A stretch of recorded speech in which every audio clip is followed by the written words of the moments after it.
Gandang araw mga ka-MGM family. So, dito kami ngayon sa Barangay Magsaysay. Ito yung first client namin na release namin ng blueprint.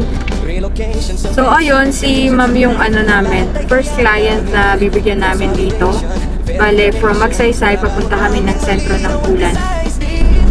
Inaayos lang ni madam yung blueprint. Pero maraming salamat madam sa pagtitiwala niyo sa aming serbisyo. And hopefully, meron pa kayong mga maipa-survey sa amin. Meron pala kaming kasamang bulilit ngayon.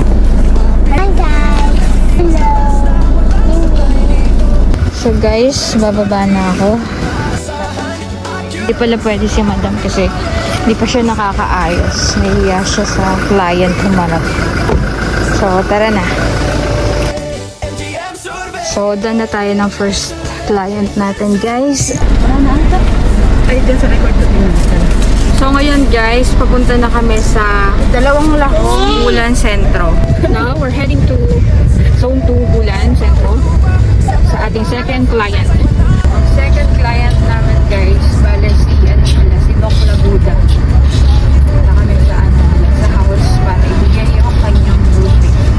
So maraming salamat Nok sa tiwala. Madam, siya na ang ang bibigay.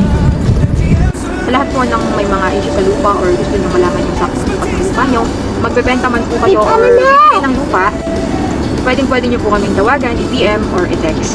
So, ganun po kabilis ang release ng blueprint namin at legit po kami. Pwede kayong pumunta sa opisina namin para mawala yung kaba ninyo na masigurado ninyo na legit yung pinakausap nyo survey. So, ang address po namin is Purok 5, Tagbulan, Sorsogon. So, yan po ang aming opisina. Maganda rin pala ang panahon guys, oh. Blue na blue ang ating salangitan. Wow! After namin dito kay Doc, so dadiretso kami doon sa kabilang street kasi nandun naman yung isang client namin na naghihintay din para sa kanyang blueprint. Dito na kami sa Zone 2 guys. Hintay na lang namin na lumabas si Madam. Di na kami papasok sa loob.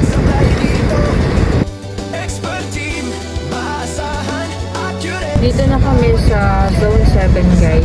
Dito na lang namin hihintayin si Sir kasi medyo makipot lang. Tapos pagpunta ata sa Barangay Hall, hindi naman makakapasok yung 4 weeks.